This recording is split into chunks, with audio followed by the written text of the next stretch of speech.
Fala galera, está começando mais um episódio do Enrolados Podcast, o podcast onde a gente fala de tudo, com leveza, verdade e fé.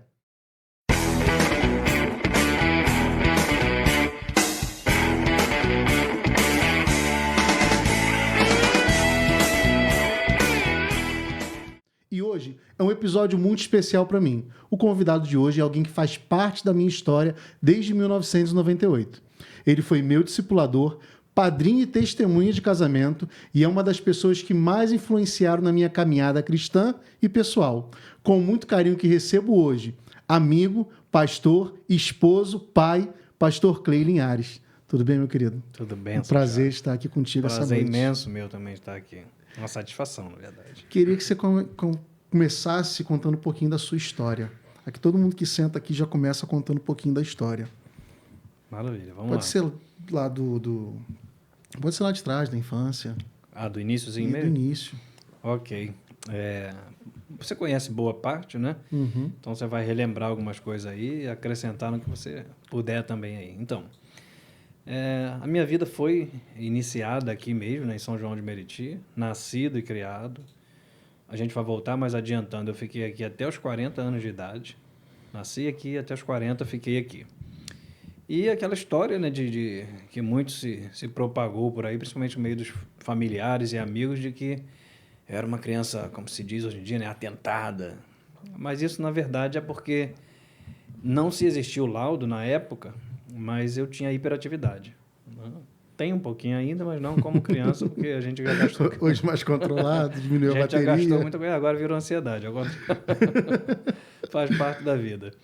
Mas houve, na época, um laudo, realmente. Eu precisei ir para uma clínica Era uma academia de criança, com natação, com tratamento, tudo ali. Toda aquela questão que é necessário para tratar um hiperativo, né? Uhum. E eu peguei essa fama por causa dessa situação. Mas, no fundo, mais à frente, eu comecei a ver um pouco já mais para a juventude como positivo. Por quê? Porque toda essa energia, sendo criado no evangelho, né? Porque eu já nasci no meio evangélico, tive uma formação toda ali cristã. Para quem não sabe ainda, eu sei que você vai chegar lá, mas você é filho do pastor que veio no 9º episódio. Então, você que está assistindo aí, vai lá, já marca para assistir. Como é que é, Bruno? Assistir o próximo? Botar na fila? Já bota na fila o 9º episódio. Daqui a pouco ele vai chegar lá. Mas pode ir. Na verdade, hoje em dia não está precisando nem falar muito, né? O pessoal me vê falando, tu é filho, né? É perguntar se eu era irmão. Né? Vai estar. Ele ficou feliz. Está muito parecido. Ele ficou feliz. Então, aí chegando mais à frente, na juventude, eu percebi que era positivo. Por quê? Porque toda aquela energia, tendo uma formação em Cristo, em Deus, acabou sendo canalizada para a obra. Então, nós começamos, adiantando talvez um pouquinho o anúncio, quando você precisar voltar pode falar, deixar. Mas adiantando um pouquinho, nós começamos a assumir um pastorado. A igreja tinha 120 pessoas e, com pouco tempo, a igreja foi para... Logo no primeiro ano para 230, depois deu um salto para 500 pessoas.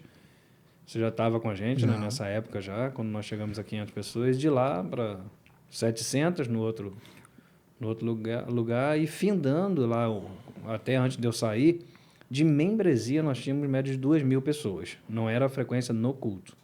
No culto nós colocamos o máximo 1.450 pessoas, porque eu tinha mania de contar, isso aí você deve lembrar. Lembro. Contar quantas pessoas tinha. Não perdi, você passava no corredor assim, você ia só botando a mão nas fileiras assim. Não perdi essa mania ainda não.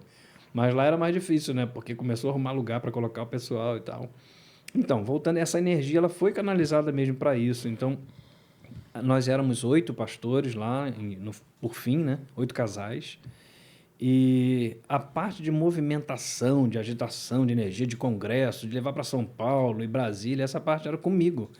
E eu entendo hoje, logo um pouco depois, na época, comecei a perceber que tinha a ver com esse excesso de energia. A execução da missão ficava para você. Cada pastor tinha a sua área, né? E a minha área acabou se tornando nessa porque eu não cansava. Acabava um congresso em São Paulo, de virar 3, 4 dias lá e procurando outro. Já estava vindo... Cara, eu cheguei no ponto, na verdade, que eu dizia para as pessoas que eu tinha 12 a 13 ministérios. Mas ano passado eu parei para contar, falei, cara, vou ver se eu não estou delirando um pouquinho, estou mentindo sem querer aqui. E fui contar, eu tinha 15 ministérios. Caramba! Foi até um dos motivos do estresse na época também, que a gente pode falar mais à frente, né? Que você conheceu. O estresse que me levou a outras coisas. Mas, assim, até chegar a esse ponto, é claro, foi muito positivo, né? Porque junto, não estou dizendo de forma nenhuma que fui eu que fiz aquilo acontecer, foi o meu chamado, de maneira nenhuma. Eu sei que eu era parte de um todo. Mas da minha parte, eu dei o máximo que eu podia com muita alegria e a gente via acontecer, né? Sim. O primeiro evento que nós fizemos, o primeiro evento um pouco maior, como na igreja ainda era pequena, foram 100 conversões. Ali no centro da Pavuna foram 100 conversões com preenchido o Que nome foi de cada aquele um. que foi em frente ao Valão, né? Lá perto do Isso, Castelo. isso. Castelo que falava? Castelo do Castelinho, Pavão. Castelinho da Pavuna. Foram 100 conversões com nomes preenchidos, com as pessoas sendo acompanhadas. E dali para frente o movimento começou assim mesmo, né? Para chegar no tempo tão rápido como nós chegamos. E assim, a gente, mais à frente, outro tópico aí, a gente pode tocar nesse assunto, mas depois teve um momento que eu nunca imaginava, né? Que eu fui enviado para outro lugar. Não por homens, com a confirmação de homens, mas enviado por Deus mesmo. Como é que foi a sua adolescência? Cara, a minha adolescência, eu sempre que eu falo sobre isso, eu falo com as pessoas, cara, eu dou muito graças a Deus pela formação que eu tive. Meus pais sempre foram muito equilibrados, exemplo mesmo, né? Porque ninguém conhece mais um pastor, como você já falou aí, né? Todo mundo já sabe que meu pai é pastor também. Ninguém conhece mais um pastor do que as pessoas de dentro da casa dele, né? Sim. E meu pai, ele é um cara assim que, mesmo estando dentro de casa, vivenciando tudo que todo filho vivencia, ele continua sendo exemplo para mim. Sabe, porque é o que eu falo até sobre as minhas filhas hoje. Vou dar um exemplo para você entender. A minha filha mais velha tem 22 anos. E eu não tenho medo de perguntar a ela de público, não que isso não poderia acontecer um dia, porque nós somos homens e sujeitos à falha, né? Mas eu já perguntei a ela de público, eu falei, filha, você já me ouviu alguma vez na sua vida xingar algum palavrão? Ela falou, não. Eu falei, não, pode falar a verdade, né? Porque tá aqui na igreja, não. Se você ouviu e eu não esteja lembrando, de repente aconteceu um momento de ira, ou seja, ela nunca ouviu. E isso vem da minha formação. Eu sei que não é algo só meu. A gente sabe que os filhos eles têm escolhas, né? Mesmo que tenham uma boa formação. Mas eu não posso deixar de agradecer a Deus por ter me dado a família que me deu. Porque eu teria seguido caminhos nada a ver com o que eu vivo hoje. Por quê, Tiago? Vou falar um negócio que muita gente pode estranhar. Mas quando você tem liderança, meio que de natureza e somando a formação da família, né, que eu fui formado de alguma forma para ser líder, porque desde quando eu nasci a minha casa tem célula, tem grupo de oração, nem existia no Brasil ainda esse negócio de célula e lá em casa já tinha, sempre teve. Acho que até o Ângelo comentou aqui. Sobre isso, né? Foi. Sempre teve esse tipo de reunião de pequenos grupos. Eu bebê e já acontecia, quando eu comecei a me entender por gente, perceber as coisas, eu lembro das células acontecendo lá. E então eu fui impulsionado para isso. Mas quem tem uma liderança de natureza, você pode se encaminhar à liderança de qualquer coisa. Então, Sim. às vezes as pessoas não entendem e falam assim, cara, o cara do morro, o dono do morro, que se converte, e depois de pouco tempo ele se torna pastor, escandaliza muita gente. Sim. Mas na verdade é que esse cara já tem liderança. Porque ele já era dono lá, ele conseguiu, entre tantos, Exatamente. chegar ao Ele não topo. exatamente estudou para aquilo. Lógico, o estudo é muito positivo, é necessário, mas ele não parou e fez uma faculdade para ser dono do morro, dono da favela. Não. Ele tem aquilo. O cara é líder. Ele sabe conduzir, ele sabe induzir, ele sabe muita coisa. Então, quantas vezes nós já ouvimos do cara que era dono do morro, era o pior lá, tal, se converteu, ou é presbítero, é pastor, é evangelista, é líder de alguma coisa, porque ele já tem isso nele. Então, voltando para o meu lado, aquela pressão que eu tinha, e infelizmente tinha um lado negativo, que vem de um dos lados da família, né? E quem me conhece sabe, tinha uma questão também de ira, sabe? Que veio pegando, sempre pegava um da família, né? E no meu caso, me pegou. E eu tive que trabalhar muito isso, né? Errei muitas vezes na vida, até como líder, eu errei muitas vezes com esse impulso da ira. Nada assim, não me lembro de nada muito exagerado, mas que para mim foram falhas, que eu vim consertando com o tempo. Mas eu digo para as pessoas, gente, se eu não fosse encaminhado aqui, talvez eu seria um chefe de morro. Porque esse impulso de disposição, sabe, de não ter medo. Eu passei por um evento agora há pouco tempo, que houve umas questões de ameaça, de morte e tal, e o cara ficou com tanta raiva de mim, porque eu não tinha expressão nenhuma, ele falou assim, cara, tu já está morto. Nem adianta ficar te ameaçando, porque tu já está morto. Eu não estou contando uma historinha, não. Isso aconteceu agora mês passado. Ele falou, tu já está morto já. Eu falei, cara, não é isso. É que eu não sei o que é ter medo de morte. Eu nunca tive, eu nunca passei por essa situação. E isso é de mim, sabe? Até porque, quanto mais quando você está convicto em Cristo, você sabe qual é o seu destino, aí menos ainda. Sim. Então, somou uma natureza que eu já tenho, com a formação, com a convicção da salvação, da eternidade em Cristo, também morte para quê? Sofrer ninguém quer, né? Sofrer é o que eu penso que é o que todo mundo pensa, né? Entre ficar numa cama entrevada ali anos e partir logo, eu quero Melhor partir. partir. Eu penso que a maioria das pessoas tem esse mesmo desejo. Mas em relação à morte em si, seja como for, nunca tive. Então isso também seria um impulso a mais para uma vida errada. Sabe, aquele cara que enfrenta, que vai, que faz. Só que graças a Deus, a misericórdia mesmo de Deus, ele me pegou tudo isso que ele me deu, que eu creio que quem deu para o dono lá da favela, também o dono da comunidade, também foi Deus, só que Sim. ele está usando para coisa errada. Então esse Deus que me deu, também me deu a graça de ser gerado numa família que me conduziu ao Evangelho pleno, ao Evangelho que eu considero verdadeiro, o Evangelho de Cristo. Mas aí alguém pode perguntar, mas existe outro Evangelho, né? Internet é assim, né? Tem os teólogos da internet hoje em dia que são... Teólogos do Gemini, do ChatGPT. Os melhores do mundo, né? Pelo menos a forma que eles colocam lá, a gente vê que eles se acham assim. Os melhores do mundo. Criticam os pastores aí na vida pastorianos estudados. O cara tá 3 anos ali e a gente não tá nem frequentando a igreja e se acha Aí vem aqueles negócios, né, de Calvino e Lutero e não sei o quê. Coisa que, na verdade, assim, cara, você me conhece, né? Não me interessa em nada. Fiz a teologia, estudei sobre tudo. Não é que não me interessa no sentido de conhecimento. Eu estudei, conheci, gostei de conhecer, gosto de conhecer. A vida de Lutero, então, todo mundo sabe que é um exemplo maravilhoso, com alguns detalhes, né, questionáveis assim, dentro da teologia. Mas eu fico pensando, cara, serve para quê? Em relação ao dia a dia, serve para quê? Você buscar conhecimento, ter a história, conhecer é uma coisa. Agora, você ficar na internet lutando porque não sei quem é Calvino, não sei quem é de Marx, não sei quem é Lutero. Cara, eu sou de Jesus, sou de Cristo. Sabe? Eu gosto da história, estudo a história, pesquiso a história, sim. Mas a prioridade é a Bíblia. Se alguém quiser debater a história contra a Bíblia, esquece. Eu vou ficar com a Bíblia. Então, retrocedendo um pouquinho aqui, que a gente, né, é fácil a gente desviar. Eu peguei tudo isso que Deus me deu e que a minha família me direcionou também e joguei dentro do reino. E deu certo.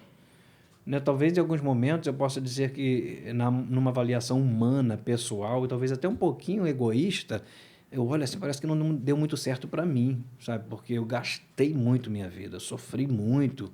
Nesse dia eu vi até um Nécio da vida da internet, esses teólogos loucos aí falando, pô, se você está sofrendo muito, não falou para mim, não, falou para outro pastor, se você está sofrendo muito como pastor, então de repente não é o teu chamado. Eu falo, putz, é muito obtuso, né? Para a gente não falar nada pesado, o cara é muito obtuso na vida, porque, cara, é só ler a história de Paulo. Sim. Paulo fala, ele mesmo fala, quantas vezes eu apanhei, quantas vezes eu sofri. E as pessoas erram uma coisa, Tiago, quando fala sobre sofrimento do evangelho, fala assim, não virá sobre você nenhuma aflição ou nenhuma luta que você não possa suportar. Mentira, a Bíblia não diz isso. A Bíblia diz que não vem sobre você nenhuma tentação. Deus não vai lançar sobre você nenhuma tentação. Mas o próprio apóstolo Paulo ele falou assim, nós passamos lutas e aflições insuportáveis, coisas que nós não poderíamos suportar. Ele diz depois, eu passei. Ele leva para o pessoal, eu passei naufrágios, chicoteado, apedrejado, e ele é bem claro, além do que eu poderia suportar. Então, tem coisas na nossa vida, e eu passei por coisas assim, e às vezes ainda passo, que eu olho para mim e falo, cara, eu não tenho como suportar. Eu estou aqui só não refletindo. Tenho como suportar. Só pensando. E assim, a gente para, a gente se esconde, a gente, sabe, para chorar, para poder desabafar com Deus e tal. Coisa que muitas vezes as pessoas não veem. Mas somos homens, cara. Não importa a força que tu tem, não importa o reconhecimento que você tem, sabe? Tem pessoas que eu não tenho intimidade, a gente conhece da internet, conhece de ouvir uma pregação, como o pastor Silas Malafaia, R.R. Soares, tem aquele que eu gosto muito, Barbudo. Que era gordinho e ficou magro. Isso. Subirá. Luciano Subirá. Isso aí, Israel Filho. Pessoas admiráveis, mas eu não conheço na intimidade, mas imagino que todos eles passaram ou passam por coisas parecidas. Eu não posso dizer que todo mundo passa pelo mesmo tipo de aflição, porque isso está condicionado à natureza. Vou dizer, meu pai que veio aqui, né, que o pessoal vai pesquisar aí lá para ver o podcast com ele, o episódio com ele, não sofreu da maneira que eu sofri. E olha que eu vou fazer 50 e meu pai já vai lá para os seus 72. Mas ele não teve a experiência de sofrimento que eu tive. Não é que ele não sofreu, é impossível um pastor não passar por momentos Sim. de sofrimento. O ser humano, na verdade, não é só pastor, mas principalmente líderes, né? Eu estou dizendo isso não é por pensamento, é por estatística, né? A estatística de líderes que trabalham com pessoas, que é, em primeiro lugar, médicos, depois pastores, e vem uma sequência, a síndrome de Burnout, né? Que é conhecida hoje em dia, ela atinge nesse nível, ela vem nessa escala. São médicos, depois pastores, e depois vem o pessoal que trabalha com o público. Me atingiu de uma forma muito pesada, por quê? Porque, eu vou mudar, uma forma muito intensa, porque eu sou muito intenso. Então, se eu pego um foco por uma coisa positiva, eu vou com toda a força, mas também para, sabe, receber a pancada de volta, eu recebo com toda a força A também. gente adiantando, então, adiantando. Quando você percebeu que você... Deixa eu tentar melhorar. Fica muito à vontade, seja bem claro, tá? Você sabe que não tem nada que se você falar assim, não, isso eu não falo, Não, isso eu... Não existe nada. Quando você teve a sua crise lá, depois de 40 anos aqui, né? Os 40, foi por aí. 40 anos. Você pensou em desistir? Tô falando se matar, não. Tô falando se matar, não, tá? Porque tem gente que... Eu não vou expor a minha opinião aqui, porque é meio polêmica. Mas você sabe que eu vou expor, né? De Você repente pode se resguardar. eu já estou tão saco de pancada que eu não estou me resguardando em muita coisa mais não. É porque a Bíblia não fala... A Bíblia não fala contra o suicídio, fala? Não. Falar, não existe o termo na Bíblia, né? Não existe o termo direto. A gente faz da tradução que a gente tem... Sim. A gente faz existe. uma avaliação em relação, na verdade, ao... Vamos botar um termo muito claro, né? Ao homicídio, ao assassinato, que seria um auto-homicídio. Então, a Bíblia fala sobre homicida. Isso. Então, a base, a principal que você tem é sobre isso. Mas o termo e a situação em si, não tem. E nesse momento que você estava mais aflito lá, você pensou? Nas duas coisas, cara. Pensar em desistir foram muitas vezes. Acho quase todo dia, né? A gente pensa em desistir. Muitas vezes. E eu continuo lutando para permanecer. Porque de tempos em tempos, né, vem um peso... Porque esse teu entendimento para continuar é racional. Racional, mas com um movimento espiritual. Mas tem um momento que a decisão de permanecer, ela é... Eu sei que não dá para ser 100%, mas falando de uma forma de entendimento super-humano aqui, ela é quase que 100% racional. Porque é quando você parece que Deus já não está te ouvindo mais, não importa se você é pastor, reverendo, bispo. Fala, cara, Deus calou, não estou ouvindo mais nada. Será Porque que... tem eu já momentos cheguei ao que Deus ponto, cara, fica em silêncio. Eu já cheguei a um ponto tão louco de virar para minha esposa e falar, cara, eu estou achando que Jesus voltou. Não, mas sério mesmo, assim, eu não estava duvidando do negócio, não, eu estava achando mesmo. Eu estou achando que Jesus já voltou, o número de pessoas que subiu foi tão pequeno que não deu para a gente perceber. Porque a gente avalia a salvação de um jeito, de repente ela é de outro, né? Sei lá que subiram aí 100 pessoas num mundo de bilhões, de 6 a 7 bilhões. 8 bilhões. Já está chegando a 8, né? Já está em 8. De 8 bilhões sumir 100 pessoas, mas esse pastor é maluco, tá tudo bem, eu não estou dizendo que estou dizendo que eu pensei na hora. Falei, estou achando que Jesus voltou. O Espírito Santo já foi, porque eu não estou sentindo nada, eu não estou ouvindo Deus não está falando comigo, não me responde, sabe? Eu não me emociono, eu não estou me derramando mais em línguas como me derramava. E eu cheguei a ponto até de pensar isso, mas assim, passou. Né?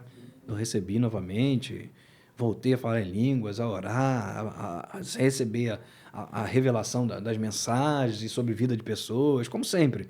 Mas que eu passei esse período inculcado, falei, cara, acho que Jesus voltou, cara. Acho O que seria o culto racional que a Bíblia fala? Cara, na minha experiência, vou falar de experiência, tá? Não vou levar para uma interpretação teológica, pelo menos não nesse momento, não nesse assunto. Na minha experiência, um culto racional é essa questão de muitas vezes você não querer, a sua parte humana não... Cara, eu sou pastor. Mas você é homem. Mas eu sou homem. A gente está indo aí já para uns... De ação, mais de 25 anos de pastorado. Eu, né? Meu pai, muito mais. 30 e alguma coisinha. 30 e poucos anos. Faz esse mês 50 de casado, né? Ele deve até ter falado por aqui. 92. Fevereiro de 92, isso aí, foi consagrado. Então, a gente tem essa experiência e tudo, mas, cara, como explicar? Isso não é suficiente para te livrar da sua humanidade. A sua humanidade, ela sempre vai estar ali. Você se enche de Deus, você transborda, você quer fazer acontecer, abençoar Você está vivendo pessoas. o teu melhor momento, assim, você vai, cara, o melhor momento. Cara, daqui a Tô pouco quase, você... tô quase levitando já. Daqui a pouco tu leva um tapa que parece até que foi uma mosca que passou e a mão de Deus ou do inferno, não sei dizer de onde foi que te deu um tapa. Às vezes você deu mole e foi a mão do inferno. E parece E que você, nada pum, daquilo que você viveu. no chão, sabe? Você vai pro chão e fica, cara, aí você começa a suspeitar e pensar, fala, cara, isso é Deus mesmo que está comigo? Será que eu fiz a coisa certa e tal? Aí você tem que entrar no racional. Aí eu volto pro ponto. Você entra pro racional porque, cara, eu sou pastor, eu nasci no evangelho, eu estou indo para 50 anos. E por que que às vezes, mesmo com essa situação, eu não quero ir nem pro culto? Eu falo isso de púlpito, né? Por isso que eu não tenho problema em falar aqui. Eu falo isso de púlpito, falo isso lá na igreja. Eu falo, gente, eu vim hoje sem querer vir. Ah, mas você é pastor, você é não sei o quê. E o que que tem a ver uma coisa com a outra?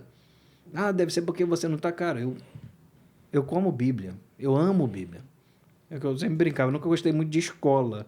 Mas acabei me formando em tanta coisa por causa do evangelho. Porque meu pai comentava, olha, seria bom que para a igreja você fizesse essa área aqui, né? De ciências humanas. Isso. Pá. Ó, pastor precisa ter teologia. Eu nunca quis fazer teologia. O pessoal se assusta com isso também. Pô, você é pastor e não queria fazer teologia? Eu falei, não, porque a teologia que eu conheci, que me apresentaram, eu não gostava e não gosto.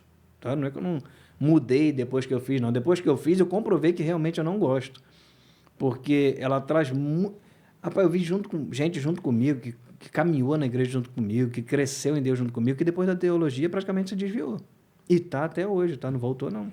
Alguns viraram quase Está satanistas. formado em teologia, está formado em teologia, assim, alguns são meus amigos ainda, são próximos de mim, alguns você conhece, né? Lógico que a gente não vai citar de maneira nenhuma nomes aqui, mas que estão desviados. E o cara tem teologia. E ele se desviou, esse pelo menos está na minha mente agora, ele se desviou quando ele fez teologia. Eu tive professores que falaram assim, cara, eu rasgo as cartas de Paulo, não considero as cartas de Paulo. Falei, pô, então rasga a Bíblia toda. Escolhe outro caminho, cara, não é para tudo. Ou então se arrepende, vai buscar o Espírito Santo aí. Entendeu? Então, esse ponto, voltando lá, o racional é você fazer aquilo que você sabe que precisa fazer, mesmo que você não queira. Tipo, não importa o que eu quero. Eu sou servo, então não importa o que eu quero. Importa o que ele está mandando eu fazer. Poderia ser uma troca, isso seria uma troca buscando algo. Por exemplo, eu sirvo a Cristo porque eu entendo que não existe outro caminho. Eu entendo. Para onde iremos Não nós? não senti nada. Pedro queria ir embora naquela hora, né? Porque a Bíblia fala assim, ó, todos eles foram embora, ficaram só esses daqui. Vocês também não querem ir? Tenho quase certeza que ele falou, pô, até quero ir, mas para onde iremos nós? Se só tu tens palavra de vida eterna. Porque o objetivo do cristão é o céu, Uhum. né? E a gente luta e faz tudo que a gente faz aqui e deixa de fazer também algumas coisas com esse objetivo. Sim. É mais um adendo nesse ponto aí. Eu fiz muita coisa, muito tempo pelo céu. Hoje já não é mais, por incrível que pareça. Hoje eu faço realmente pelo reino aqui. Mas, é claro, em relação às pessoas que ainda não estão destinadas a esse céu aí. O nosso céu, o céu que a gente acredita. Porque né? você deixa de fazer só para você, mas você entende que fazer o reino é para os outros. Sim. É servir os outros. Eu tenho a consciência, a gente conhece a Bíblia, eu tenho a plena consciência de aquele que está em pé, cuide para que não caia. Mas hoje eu não me vejo tendencioso em nada para me desviar. Em nada. Sabe, não tem nada que você fala assim no mundo, pô, dinheiro, mulher, isso, droga, fama, nada. Nada. Eu até já falei lá em casa um dia desse, falei, cara, para mim, eu vou falar parecido com o Paulo, falei para ela, né, para a esposa e para as filhas. Eu falei, para mim, a frase de Paulo hoje seria assim, olha, o morrer para mim é Cristo e é lucro. O viver para mim são vocês. Da família em diante, a igreja, os perdidos, porque, sinceramente, fora a missão e a alegria das pessoas que você ama, não tem motivo para estar aqui para mim. É muito sofrimento, cara. Eu não sei se é só por causa da questão da nossa questão nacional ou se é mundo, sabe? Eu não ando pelo mundo para dizer pelo mundo. A gente estuda, a gente olha alguma coisinha, assiste um vídeo, mas a gente não pode dizer com certeza, né? Mas em relação ao que nós estamos vivendo aqui, que dá vontade de ir embora, dá. Tem hora que eu olho assim e falo, Deus, volta logo, volta que eu não estou aguentando. E essa frase eu não estou aguentando é uma frase que as pessoas não gostam de ouvir pastor falar. E às vezes eu vejo pastores que a gente conversa no pessoal ali, que, cara, eles se sentem até sem o direito de poder expressar. E não só em público não, tá? Porque você sabe que são muitos pastores que não... Eu que não ligo mesmo, que sempre expressei tudo de púlpito. O que eu vou falar em casa, o que eu vou falar aqui e o que eu falo no púlpito é a mesma coisa. É uma coisa só e quem quiser confirmar, perguntar minha filha, minha esposa, pode ligar, pode falar, porque realmente é. Mas eu conheço pastores que eles não falam em púlpito e eles se sentem meio indignos de falar até conosco no particular, quando eles vêm para pedir ajuda, aconselhamento, amigos próximos, alguns não tão próximos assim, mas que, né, a reunião que a gente faz de pastores, tem uns 70 pastores lá, e às vezes que é um particular, eles se sentem dignos de falar sobre isso, de que não estão aguentando, ou de algo assim, até no particular. Por quê? Porque o povo joga em cima deles esse peso, como se o pastor não pudesse dizer, não estou aguentando. Por que não pode? O cara não está aguentando, ele não pode falar que não está aguentando, se torna pior ainda. Cara, eu passei por uma experiência um dia desse, de que o povo que estava comigo estava recebendo uma aula sobre sofrimento de pastores no grupo. Mês passado agora.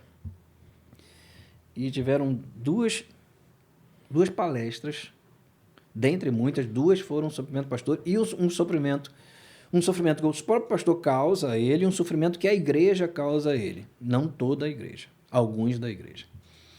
E eles ensinaram muito, falaram sobre mostrar as fotos dos pastores que se suicidaram, tiraram a vida, pastores que largaram o ministério. Se apresentou um pastor lá que tinha largado o ministério, mas depois retornou, depois de 7, 8 anos, ele retornou ao ministério, mas largou porque não estava aguentando. Enfim, a palestra, resumindo bastante, a palestra era para ensinar a igreja a ajudar o pastor, segurar as mãos, igual no caso lá de Moisés, né? Com Arão e Ur.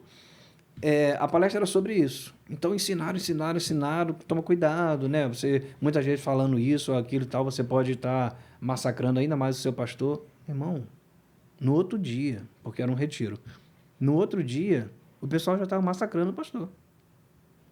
O cara não passou nem um dia direito. Não deu nem 24 horas, eu olhei para eles assim, eu não consegui, eu virei para trás e falei assim, gente, vocês perceberam que vocês estão fazendo exatamente aquilo que vocês aprenderam ontem para não fazer? Não era eu o pastor lá no caso, não, era outro pastor que estava de frente. E esse pastor que estava de frente tomou uma surra do pessoal de crítica disso e daquilo. Falei, exatamente isso que vocês aprenderam ontem, sobre aqueles pastores que se suicidaram, sobre aqueles pastores que largaram o ministério. Na palestra dizia sobre quantos pastores largam por mês no mundo, uma quantidade absurda, não lembro agora de cabeça. Esses pastores que estão largando, alguns que vão largar daqui uns dias, é exatamente isso que vocês estão fazendo. Vocês ouviram ontem e vocês estão fazendo de hoje. novo. Aí você chega a um ponto e fala assim, cara, tem jeito para esse povo? Porque tem gente que está do seu lado que pô, levanta... Hoje eu falei com uma pessoa, eu falei, cara, eu sou muito grato a Deus por ter você junto com a gente. Porque você é uma daquelas que alivia e não traz peso. É lógico que você pega um novo convertido, você tem um certo peso para trabalhar, para tratar. A gente entende isso. Ajudar nas mazelas que nós mesmos já fomos tratados, né? Agora, quem já está contigo ali há anos, ele tem que estar contigo para segurar a tua mão. Quando você está morrendo, quando você está cansado. Porque, pô, Moisés era o cara. Eu passei uma coisa esse dia sobre esse ponto ainda, sobre uma questão de enfermidade, e eu vi alguém falando, não sobre mim, mas eu também estava enfermo, e alguém falando assim, pô, um pastor, isso e aquilo e tal, e esse Deus dele não cura, não? Cara, você sabe quem foi o homem que teve o maior nível de unção na Bíblia? Eliseu.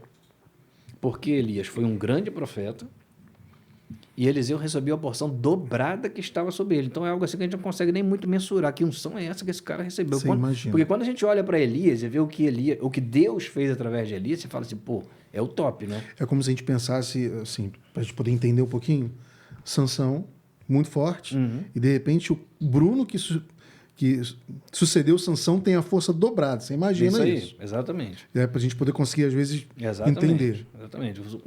Foi o mais forte do mundo. Entra alguém e tem o dobro de força dele. Que força é essa? Eu ainda acho que esses profetas aí, eles andavam pelas águas, sabe?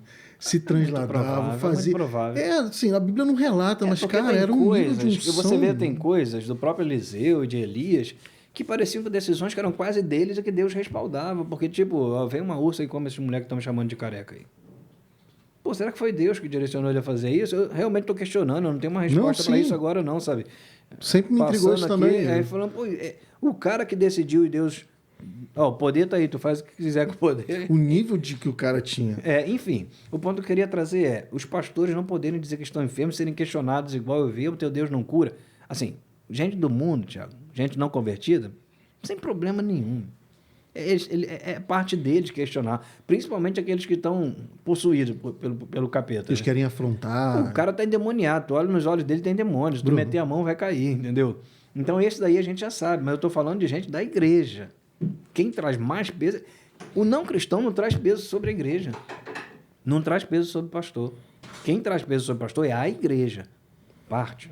Não é corrigindo, parte da igreja. Essas pessoas dentro da igreja. O que eu queria dizer? Esse cara, que é considerado por nós a maior unção de manifestação de poder dentro da Bíblia, ele morreu de enfermidade.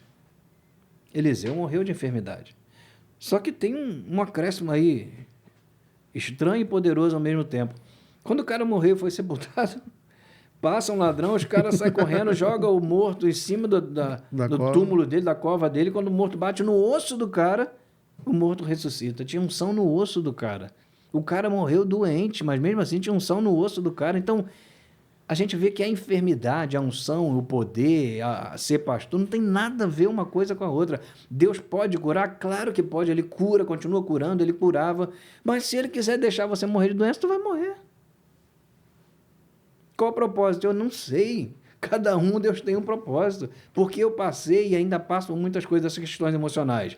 Né? Porque eu me entreguei tanto, eu podia olhar para Deus e falar, Senhor, eu dei minha vida. Quando saiu aquela música, é Ele, por meio dele, eu vi um monte de gente falando assim, cara, cantar essa música não é verdade. Por ele que eu perdi a minha vida, com amor e com alegria. Eu falei, pô, pode ser mentira para tu, para mim é a minha vida. O cara tá cantando a minha vida, eu perdi a minha vida. Só que eu perdi com alegria. Não, o pessoal que está assistindo a Bruna até riu ali, que sabe que eu sou um crítico voraz dessa música, mas não pelas pessoas, e ele sabe disso. Uhum. É pela minha vida, eu falo para mim. Exatamente. Mas aí essa é a questão que está acontecendo, já porque a voz da internet, a internet deu... Eu vou usar um termo aqui que o pastor não deveria usar, mas... Não é contra nenhum cara que criou, nem quem canta. Tô falando para mim. Sim. Mim. É esse entendimento que eu quero chegar contigo. A internet, ela deu voz para pessoas maravilhosas, mas deu voz para os imbecis também. Sim. Então o cara chega lá e não entende isso, que a questão é com ele, cara. Não é para todo mundo. Não é a minha experiência que você tem que ser obrigado a aceitar a minha experiência, e nem eu sou obrigado a aceitar a sua. Só que esses teólogos de plantão da internet, eles querem botar como se fosse o certo. Esse dia eu questionei. É o certo do padrão. É um padrão, não. Sim. Esse aqui é o certo e não pode se mudar. Exatamente. É imutável, né? É imutável. Quase. Esse dia eu tinha um debate até com a minha filha, que ela falou que o certo não é relativo. Eu falei para ela, é claro que é. É claro que é. Porque tem coisa que para mim é certo, para você é errado. Agora, eu não vou discutir com a Bíblia. Não vou discutir com Deus. Deus é Deus. Eu posso não concordar, eu posso não gostar, eu posso achar estranho pra caramba, mas se ele mandou, eu tenho que obedecer. Se está escrito, eu tenho que viver. Aí que entra o ponto da questão do radical, que até que você comentou comigo, o pastor radical e tal. O radicalismo está ligado a isso. Depois até, se quiser voltar, a gente volta.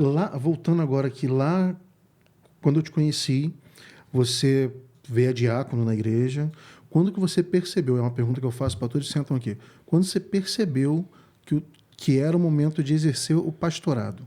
Eu sei que foi algo que foi fluindo, foi natural, mas você falou que desde cedo já sabia da liderança na sua vida. Sim. E que era uma consequência lógica chegar ao pastorado. Que era a liderança que acontecia dentro da escola, na pré-adolescência, na adolescência. Essa liderança já estava lá, não tinha nada a ver com o evangelho, Sim. Não tinha a ver com Deus e o que ele formou em mim. Né? Mas não tinha a ver com o evangelho, não tinha a ver com teologia, não tinha a ver... Ela estava lá quando eu tinha 8 anos, depois quando eu tinha 15. Ela já estava lá, que tem até a ver com a adolescência que a gente não terminou, né? Que foi essa questão da adolescência formada por essa liderança, que eu tive uma curiosidade do mundo, resumindo muito para a gente voltar para o ponto, em relação aos 16 a perto de 18, eu tive uma curiosidade, né? Não aquela coisa de... nunca entreguei minha virgindade, porque, sabe, quando chegava uma mulher e se oferecia, ia... Aquela situação, eu lembrava do meu pai, cara. Eu não lembrava, sinceramente, às vezes eu não lembrava nem de Deus, porque eu estava lá meio que no meio da bagunça, né? Meio desviado, pé na igreja, pé no mundo, né? O crente Raimundo, lá, o pé na igreja, pé no mundo. Eu estava vivendo isso. Então, quando vinha as ofertas e tal, eu falava, cara, meu pai vai ficar triste pra caraca, porque ele me ensinou a vida toda para eu me guardar para uma mulher. eu ainda dei... se não fosse, se fosse diferente, eu aceitaria da mesma forma, porque é escolhida por Deus. Eu ainda dei a sorte da minha também veio guardada para mim. A primeira relação que eu tive foi com ela e ela comigo. A gente se conheceu aos 18, casamos aos 22. Tô pulando um monte de coisa, né, Thiago? Não, mas eu vou chegar nesse ponto aqui que eu preciso mandar. Esse vai ser o terceiro podcast. Se eu deixei passar alguma coisa, vocês lembraram, vocês falam, tá? Esse vai ser o terceiro. Hã? Casou com 22 anos. 22. 22. Não, cara, eu casei na cidade, pô. Você tá atrasado, irmão. Mas assim, é no tempo de Deus. Vamos dizer que a geração mudou, né? A geração mudou, é isso aí. Você tem até 42, tem 20 anos pra frente aí. É isso aí.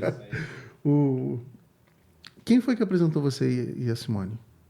Rapaz, essa pessoa ela foi uma prima da parte da minha mãe, mas que já até faleceu. Mas ela era meio casamenteira mesmo, sabe? Ela tinha assim, essa falou, fama. opa! Ela tinha essa fama. Aí ela foi com a Simone lá em Como casa vocês se uma vez. conheceram, sim? Então, na verdade eu já conhecia a Simone há bastante tempo de ver, de passar, de amigos meus serem amigos dela. Por coincidência, eu fui no aniversário de 15 anos dela, não tinha nada com ela ainda, né? Não tinha interesse nela, nem ela em mim, mas passei lá porque um amigo foi e ele me levou e eu fiquei um pouquinho lá no aniversário dela. Esse é amigo da nossa igreja ainda? Oi? Esse é amigo da nossa igreja ainda? Não. Não, ele está numa igreja que surgiu da nossa, a partir da nossa, mas não Nação Santa no momento, né? Aí eu conheci ela lá depois, 3 anos depois, essa prima foi lá no quintal com ela. E eu estava na janela e tal, aí ela ficou aquele negócio, né, da idade, eu com 18, ela com 18, que a gente tem a mesma idade, faz aniversário inclusive no mesmo mês, eu faço 26, ela faz 29. Aí era aqueles olhares, tal, não sei o quê, a prima percebeu, né? Percebeu os olhares e tal, eu saí da janela, eu queria me mostrar mesmo, na verdade eu tava na idade, tava malhando, né, e tal, e cheguei... Já foi lá virar uma massa, virar um tijolo do lugar? Não, aí tinha acabado de tomar banho, já tava de bermuda, mas sem camisa, queria me mostrar mesmo. Aí ela chegou, olhou, deu aquela olhadinha, eu fingi que não vi, mas também dei aquela olhada, a prima percebeu e marcou o negócio. E a gente se encontrou na praça da prefeitura, né? Agora o prefeito acabou com ela. O ex-prefeito acabou com a praça. O ex-prefeito acabou com ela. Montou mas foi lá que a gente ali. acabou com nossa história ali. Aí tem muita história, o Bruno não vai saber, mas a gente fazia reunião discipulada ali na praça. Sim. Ali onde é a Secretaria de Fazenda hoje, a gente ficava ali na escada. O nosso discipulado, na verdade, a gente fazia em todo lugar. Todo lugar. Quando eu falo que 5 da manhã a gente ia pra tua casa, domingo, o pessoal fala, que é isso, Vocês cara? passaram uma semana dormindo lá em casa, lembra disso? Eu pedi minha esposa para ir dormir com a minha mãe, né? Dormir com a sogra. E o pessoal dormiu uma semana de discipulado. Eles acordavam, iam para o trabalho, os que estavam trabalhando na época, e voltavam para lá. Mas era café da manhã, almoço, lanche, janta, dormia, acordado. Foi bom demais. Eu era solteiro nessa época. Foi bom demais. Era tranquilo. O meu era tranquilo. Eu me livrei. Tinha os casados, né, Thiago? Mas todo mundo abriu mão e foi bom demais. Foi muito gostoso. Então veio daí. Hoje vocês estão quanto tempo de casado? Casado, 27. Junto, contando com o namoro, 31. Caramba. Tempo eu tive pra cá, eu tava fazendo as contas. São 20. 20 juntos, 16 de casamento. 31. Tava até lembrando que nós passamos... Cara, minha fase de quartel toda, até o Clay foi na minha formatura, meu pai estava trabalhando. Lembro bem dessa fase. Essa fase eu queria fugir, irmão. Chegou uma época no quartel que eu já estava entediado, não aguentava mais. No início, então, que você falava que botavam para te arrancar grama, né? Arrancava cri-cri, ficava assim com um negócio de ferro no fio. Chateado. Porque assim, você vai... Aí, beleza. Pouca gente sabe disso, mas no Exército eu era habilitado, eu conhecia de informática e eu ficava na mesa do tenente. Quando o tenente não estava, eu ficava dentro de uma sala trancado, com ventilador, televisão, geladeira e ferramenta. Porque eu entregava pela janelinha. Só que eu achava aquilo um tédio, eu não aguentava mais. Quando o tenente saía, eu fugia, ficava lá fora com os caras consertando o carro. Não era teu chamado. Cara, bateu 7 meses. Tava no lugar errado. Não sei nem se posso falar se era isso, mas eu comecei a entrar em desespero e depressão, que eu não queria mais ir pro quartel. Eu levei aqui em casa conversar comigo, porque eu já não queria mais, eu não aguentava. E aí, quando eu estava lá e eu era habilitado, tenente, os 2 motoristas do quartel vão sair agora, é o último ano, você já vai entrar, eu tenho que arrumar um segundo, você é um primeiro. Eu ia ficar lá durante 7 anos, que é o máximo que você pode ficar, tirando um serviço por mês. Caramba. E eu não aguentava sentar naquele lugar. Eu já ia desmotivado, desesperado. Porque... Na verdade, assim, voltando, porque eu falei brincando, né? A questão de estar no lugar errado. Mas são momentos, né? O Eclesiastes 3 fala, cara, tempo para tudo. E eu queria servir. Então você entra, às vezes motivado e tal, pega a sua experiência, vive ali, mas se seu tempo acabou ali, acabou. Tu começa a sentir, tu começa, sabe, tediar mesmo. Eu pedi para ir embora escondidinho, para ninguém saber. Quando o tenente descobriu, me chamou de todo quanto é nome. Agora, olha só, empresário, professor, todo mundo pode falar isso, só pastor que não pode. Se o pastor falar que não está aguentando mais, meu irmão, tu não tem chamado, você não está em Deus, você não está orando o suficiente, não, você a não tá frase ligado. está em pecado. Está em pecado, é a frase. Vou te falar. Né? Como é que foi Esse eu não estava presente, óbvio. Mas como é que foi o teu casamento? Eu sei que foi meio diferente, porque na época não tinha muito isso, de casar no sítio. Não, foi bem diferente. A tua roupa, que eu já vi fotos. Foi. Eu casei meio no estilo country, né? Eu casei de bota. Eu tinha cabelo grande na época, né? Dá um corte nessa vaga que eu vou fazer. Tu falou que pediu pra sair no exército. Deu uma de JB. Só corta essa parte. Eu não vou cortar não, cara. Isso vai na íntegra. Eu falei que ia na íntegra. Pô. Vai chegar lá, né? Vai. Você viram, né? Eu não vou falar o que você falou, porque também não vou te vacilar contigo. Mas se pegar, pegou. Se pegar, pegou, né? É isso aí. Aí fala pra gente. Onde é que a gente tava mesmo? Do casamento. Casou de calça. Então. Aí eu casei de calça. Na época eu tinha o cabelo grande, né? Ele era raspado do lado e amarrado. Magro pra caramba. Hoje eu tô 54, 64. Tô uns 15 quilos a mais do que eu tava e sem cabelo. Mas eu tava com menos ainda, né? Casou de terno roxo. Foi terno ou foi calça? Foi camisa, manga comprida e colete, vinho, calça vinho, colete vinho, cabelo amarrado, rabo de cavalo. Hoje seria marsala. E bota. É isso aí, hoje seria marsala. As músicas também que a gente escolheu foi música que ninguém botava. Né? Foi Guardian. Guardian nem se ouve mais hoje em dia. Não, lá em casa a gente ouve. É de crente, tá? Lá em casa a gente ouve. É de crente. Eu só não consigo ouvir Striper. Striper é o que... Guardian, velho. Eu assisti um vídeo... Mas foi bom demais, mano. Foi do jeito que a gente queria. É como sempre, né? Aqueles milagres de Deus. Fala, pô, não vai dar, a gente não tem condição. Isso aí começa a aparecer. As bênçãos, né? Eu vou dar o bolo, eu vou dar o sítio, eu vou dar a filmagem. O nosso foi desse jeito assim. Também. Você é pai de duas meninas. Jeito. Uma já foi para fora, a outra hoje está morando fora. Pergunta que eu te faço. Se você pudesse dar um conselho aqui. Pegando até a experiência. Eu sei que eu sou pai de menino, você é pai de menina, mas o que você mais acertou na criação deles?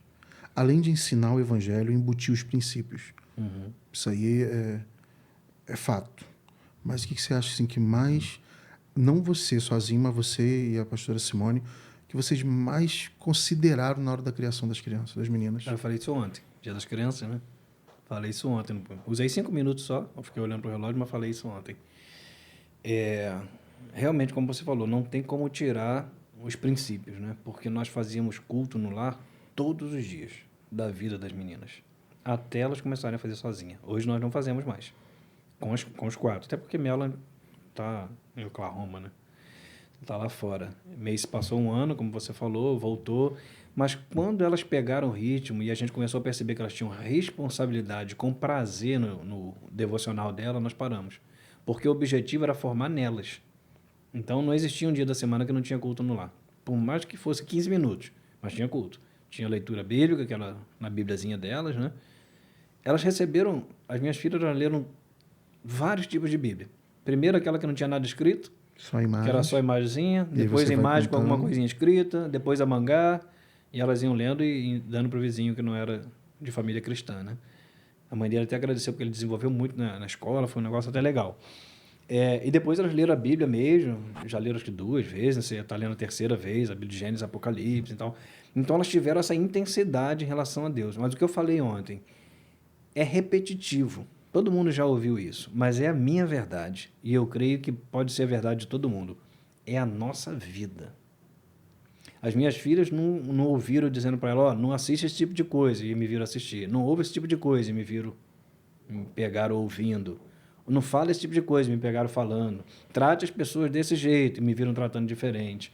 Então, o que eu ensinava realmente era a minha vida. Você vivia. Eram os meus princípios, os princípios que eu recebi dos meus pais, que eu aprendi com a palavra, e eram o que elas me viam fazer o tempo todo. Então, hoje está uma com 18 e a outra com 22.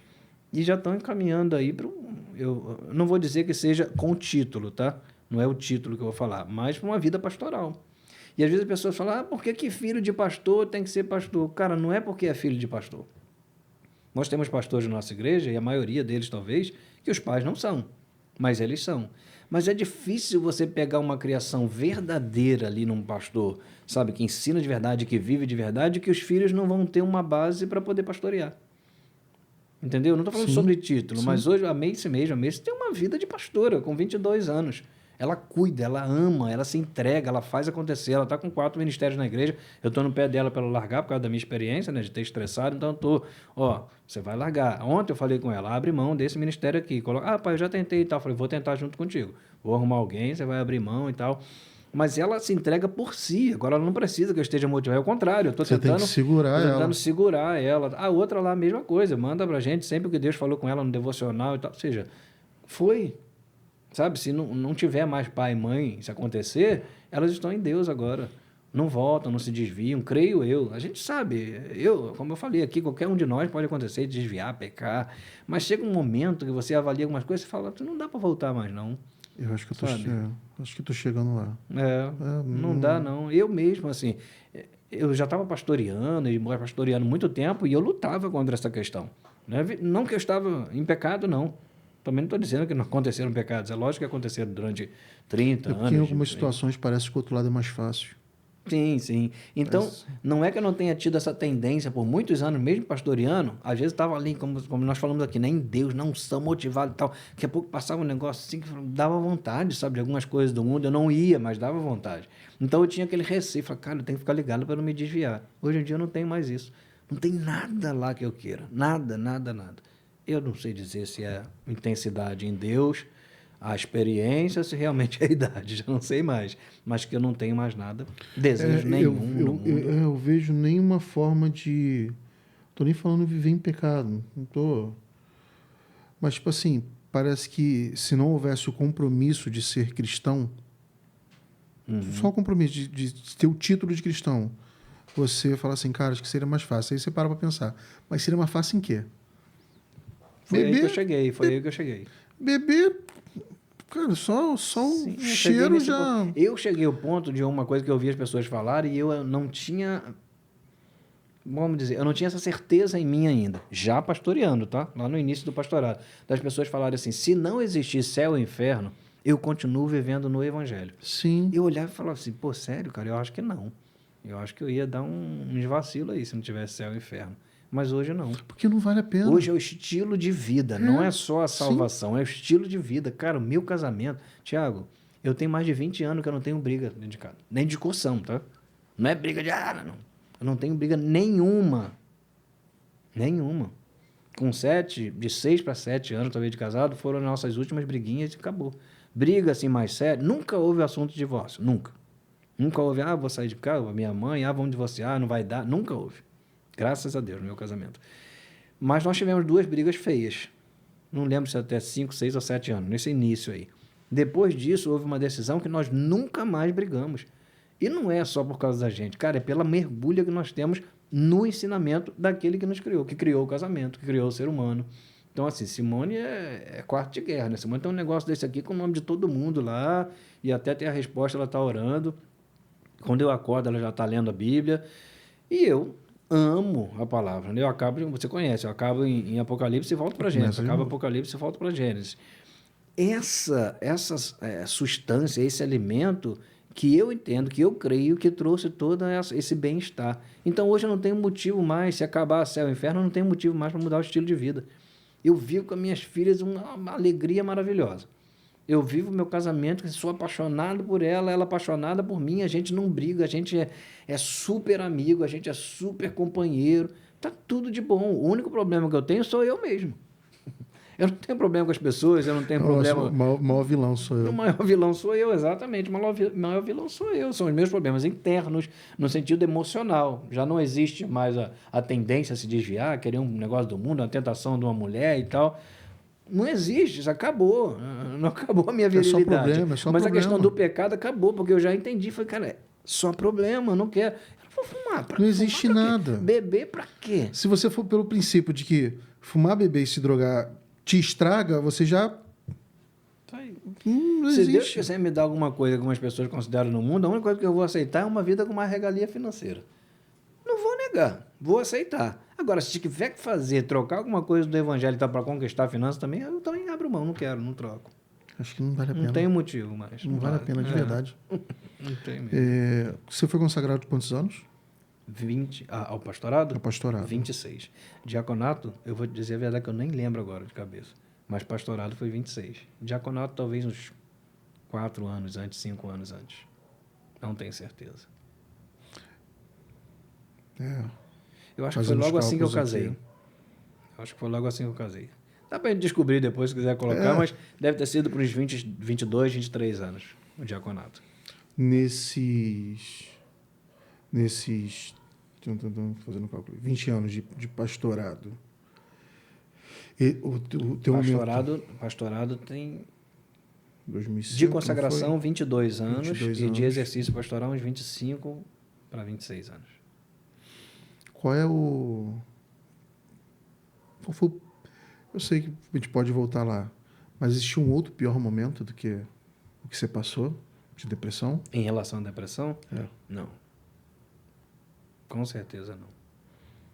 Foi o pior, porque a minha depressão ela foi muito intensa, até por causa da questão da aceitação.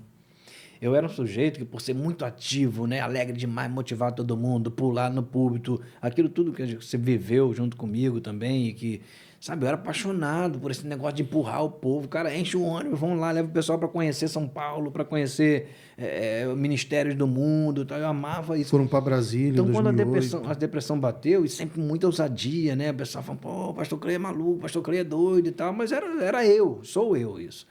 Quando a depressão bateu, eu não aceitava, porque não é possível que alguém como eu tenha depressão.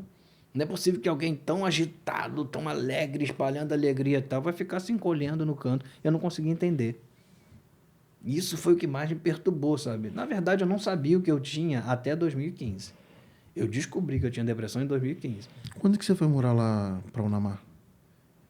2015. Foi logo depois do diagnóstico ou foi antes? Foi logo depois do diagnóstico. Porque, na verdade, o psiquiatra ele queria me dar 6 meses. E eu não ia ficar 6 meses longe da igreja, né? Imagina, com aqueles 15 ministérios. Eu falei, não, pode deixar que eu... Lá é tranquilo, eu resolvo com o pessoal, eles vão entender e tal. Aí tirei 3 meses. Tirei 2 meses e emendei com as férias. Então, eu fiquei 3 meses em Unamar. Só vocês 4? Só nós 4. Ia dormir 2 horas da manhã pescando. Assim, eu estava no top da depressão e da ansiedade, né? Uma loucura, peito ardendo, quem está passando vai entender muito bem. Peito ardendo, língua dormente, insônia, a queimação terrível no peito. E aí, sim, o que você puder fazer para distrair era o que eu fazia. Pescava o dia inteiro, quando não pescava, eu estava com a moto na época, né? Simone foi com o carro, eu fui com a moto, até a Kawasaki verde. Uhum. Depois, pega esse gancho da Kawasaki, conta daquelas meninas lá que vieram tipo de carona.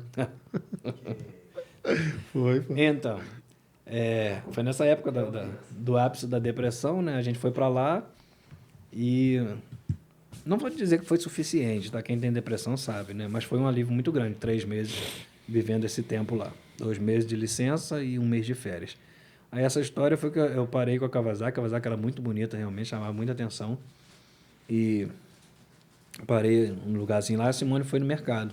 Aí vieram 2 morenos de praia, né? Em lugar de praia e tal, vieram com aquele estilo de praia e tal, aí pararam assim, aí, com aquele todo jeitão sedutor, né? Se a gente levar essa bolsa para você não leva a gente em casa, não? Eu falei, não. Mas por quê? Eu falei, minha esposa não vai gostar, não. A Simone estava chegando. Na verdade, esposa não levaria do mesmo jeito. Né? Nesse período, teve gente que te atrapalhou? Em que sentido? A tua recuperação? Cara, sempre teve. Nunca acabou. Hoje eu tenho gente que me atrapalha. Me atrapalha, não vou dizer assim que atrapalha o meu ministério, meu chamado, consegue parar, não. Mas sempre teve críticas, sempre existiram críticas. Sabe, Deus me perdoe se eu estiver errado, mas parece que é o joio no meio do trigo. E Deus falou que não vai tirar ele de lá, então eu tenho que entender. Esse pessoal vai estar... Né? Eu que preciso aprender a lidar com a situação. Entendeu? Se eu passo ainda, se eu passar por um momento difícil de de depressão, e seja o que for, essas pessoas vão continuar me criticando, elas vão continuar falando. E se elas passarem, se elas se converterem de verdade, vão surgir outros. E o bode vai aparecer, o joio vai aparecer. Eles sempre estão ali no meio. Eles estão lá hoje, eles estão no Recreio, eles estão na Pavuna, eles estão em todo lugar que a gente vai, cara. Não tem jeito.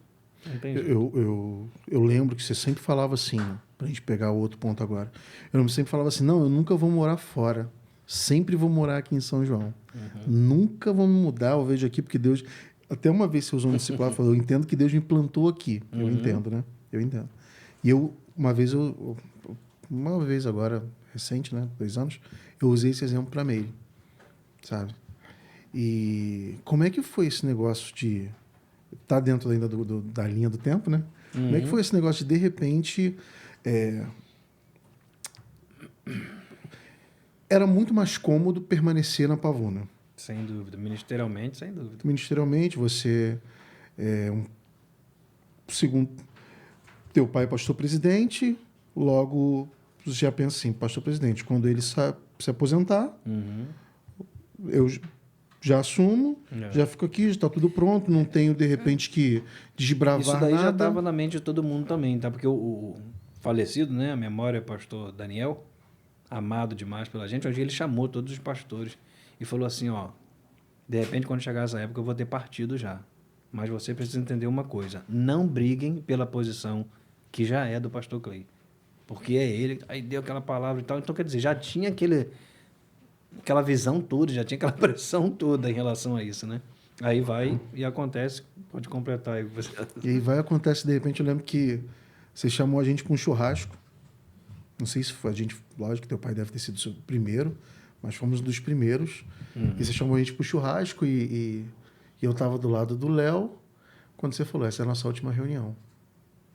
Cara, a gente ficou tipo assim, e agora? Vou te confessar que eu achei que era um blefe. Falei, não, ele tá fazendo um teste. Porque você tinha muito desse negócio de repente fazer teste com a gente. O tempo todo. Falou, cara, ele tá fazendo um teste com a gente. E ali foi a nossa última reunião. Cara, na verdade era Deus que estava fazendo teste comigo, né? A história é a seguinte. A Igreja do Recreio, ela já existia bem antes de eu chegar lá.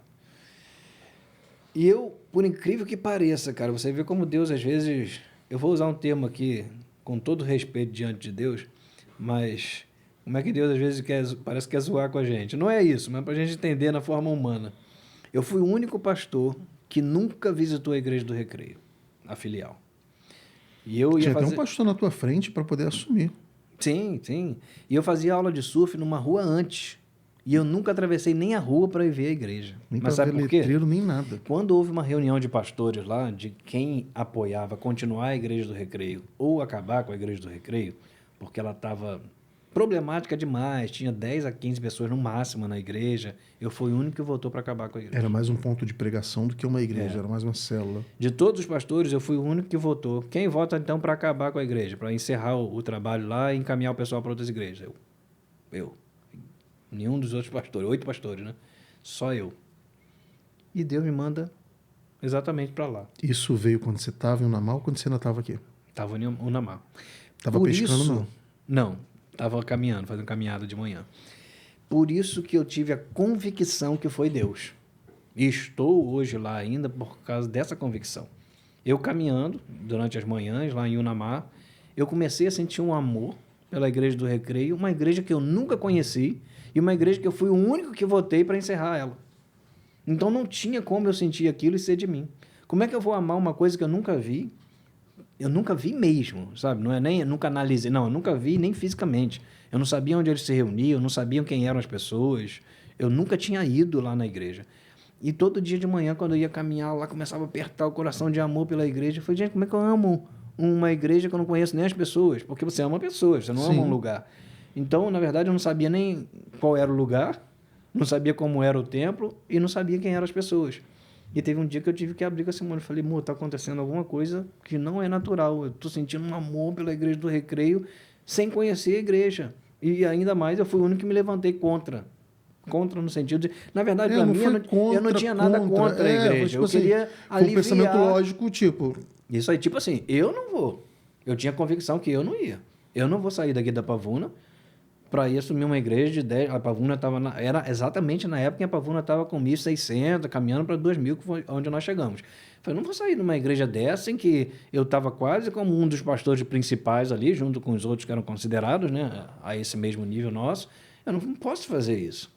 Não era nem por não querer só, tinha o não querer também, mas era por causa da igreja. Eu falei, vou deixar a igreja nesse ápice, nesse momento? Então eu não queria. E de repente eu começo a ter aquele amor, mas cara, amor de verdade. Sabe que você amar a ponto de você sofrer pela igreja sem conhecer? E era isso que estava acontecendo comigo lá. Aí eu voltei, eu já tinha falado algumas coisas com alguns líderes aqui. O que a Simone falou quando você contou para ela?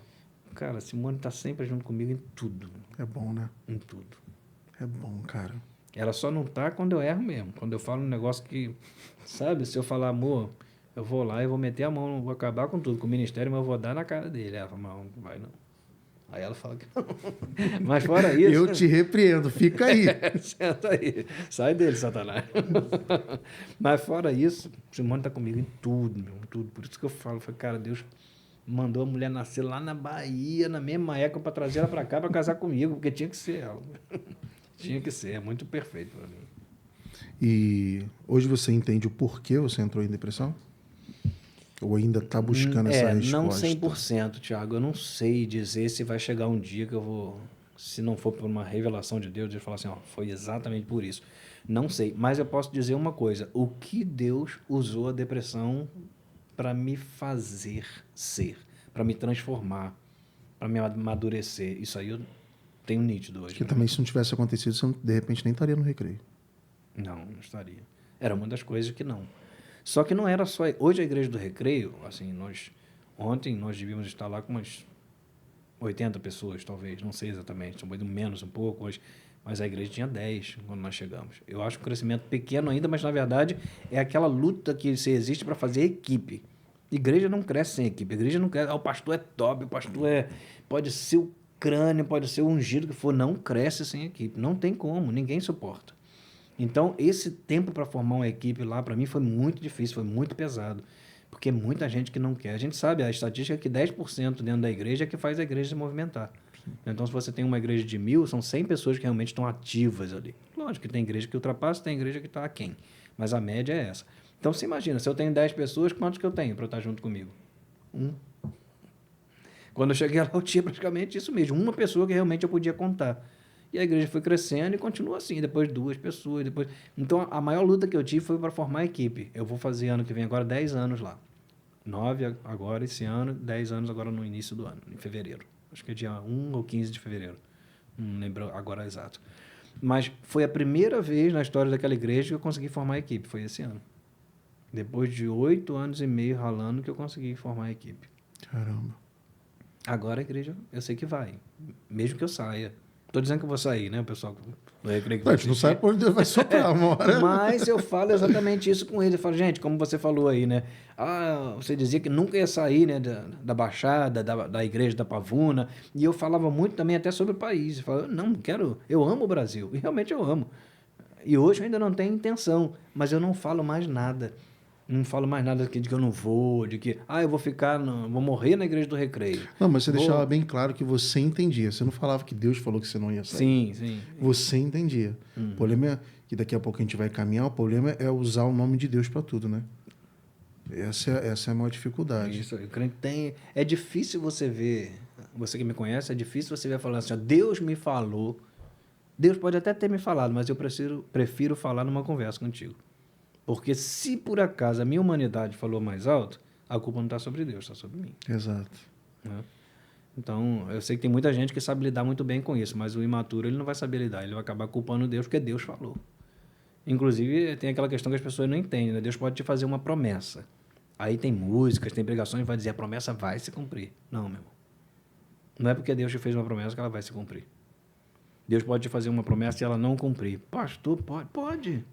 Ezequiel é claro com isso. Ó, se eu disser para o homem que ele vai morrer e ele se arrepender dos pecados, se acertar comigo, eu transformo a maldição em bênção.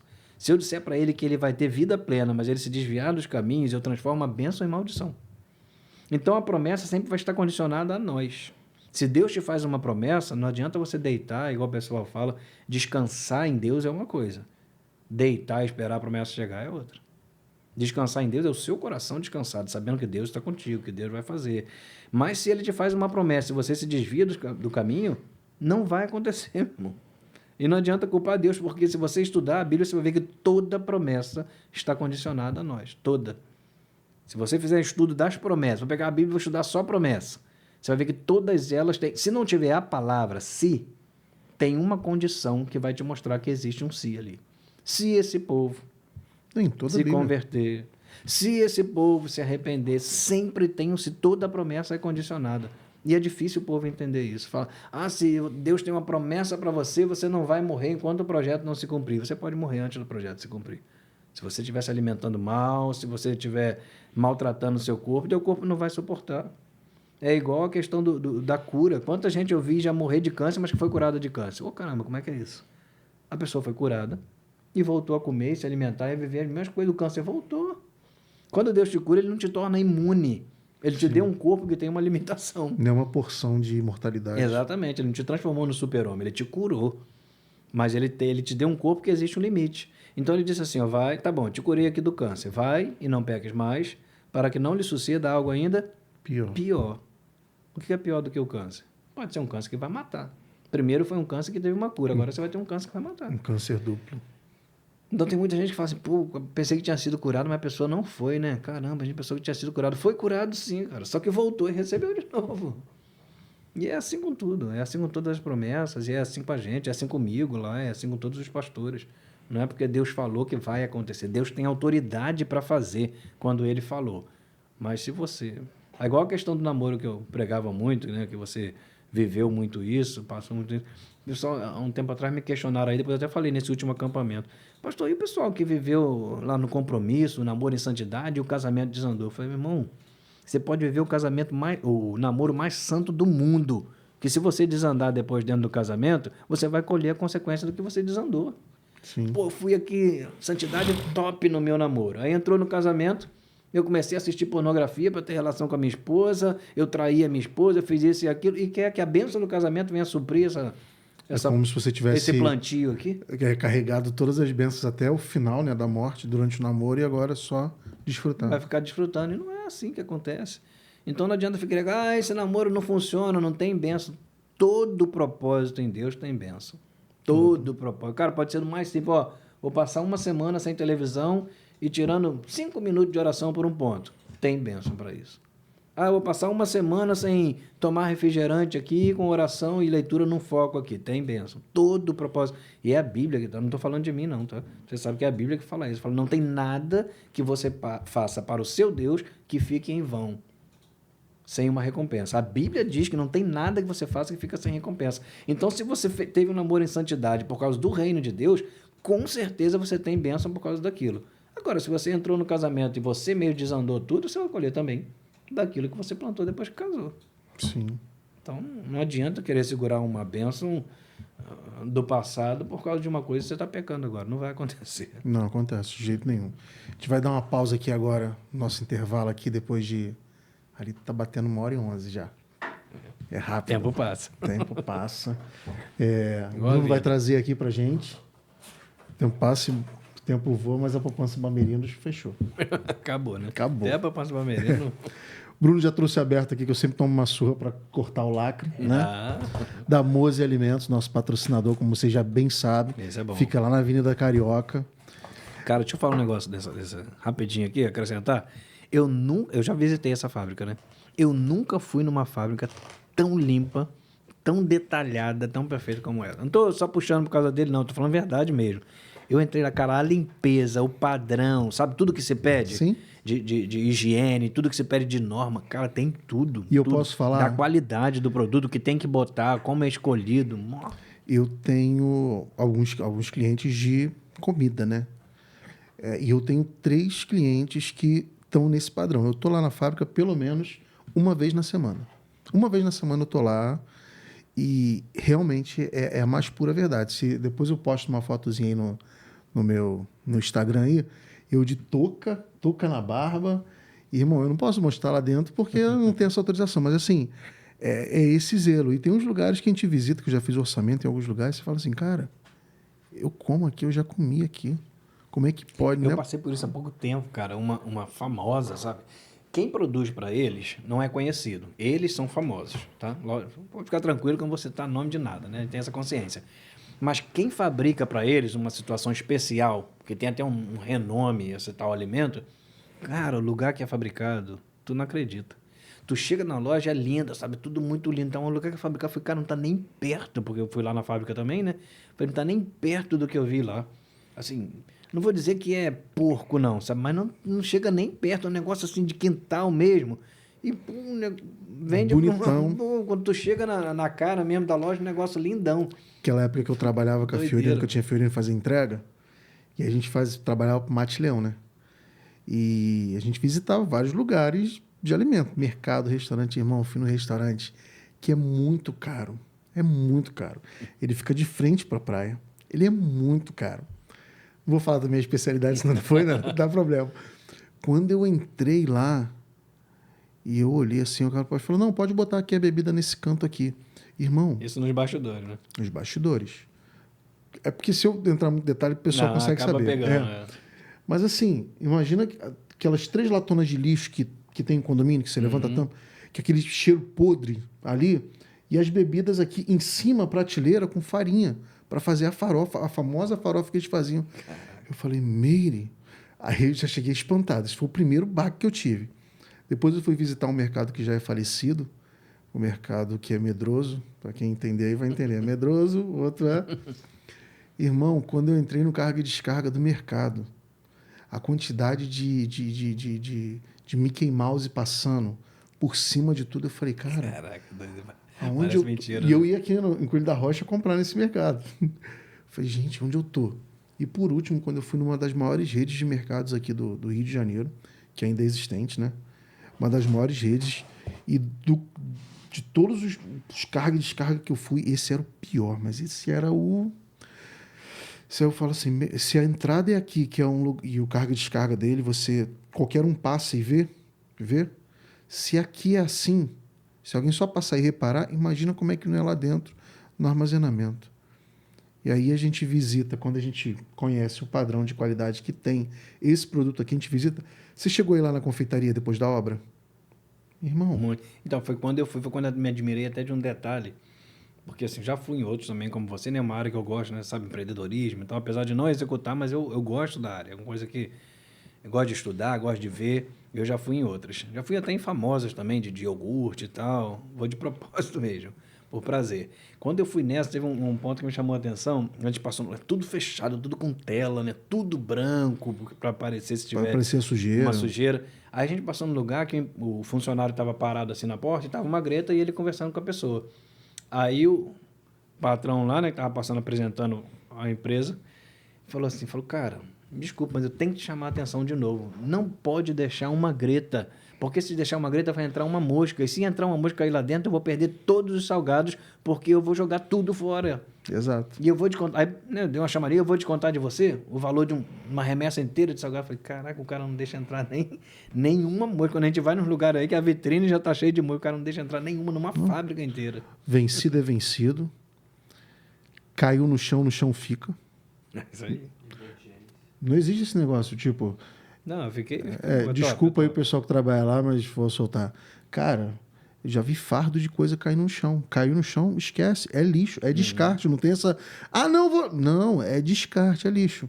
Então você que já tá ouvindo tudo isso, você pode ir lá na Avenida Carioca, pede pelo delivery aqui, eles têm o raio de entrega de terça a domingo. Procura nas redes sociais, Mose Alimentos, Mose Loja. Irmão, é tudo top. E agora tem uma novidade lá, que eles estão com salgado lanche, que é um salgado grandão. Eu já comi o cachorro-quente de forno, já comi o joelho. Irmão, é uma delícia. Pode passar lá, fala que está assistindo o podcast, aproveita já na mensagem, fala, tô assistindo e eu quero o meu desconto. Tá bom, galera? A gente vai dar uma pequena pausa aqui para a gente poder desfrutar de todas essas delícias aqui e a gente já volta. Voltando aqui agora para o nosso segundo bloco, depois de ter se deliciado com todas essas maravilhas, a gente vai deixar aqui, ó, como se fosse uma vitrine para você ficar babando em tudo isso, ó. Eu comi essa torta, tá maravilhosa. Pastor, Muito bom, né? comeu a torta de chocolate? Os salgadinhos, irmão, quase não deu para salvar, para ficar mostrando aqui de tão bom que tava. Então lembra, vai lá no Delícia. Instagram, segue. Eles também entregam pelo iFood, gente. Então, ou seja, se entrega pelo iFood e a 99 Food, se eu não me engano, agora é nova, também entrega. Então vai lá, gente, pede, ó, vale muito a pena. Pastor, antes de a gente entrar num assunto que é um pouco polêmico, você falou que é formado em teologia. Sim. Quais são as suas outras formações? A primeira foi na área de ciências humanas, né? Que é psicoterapia.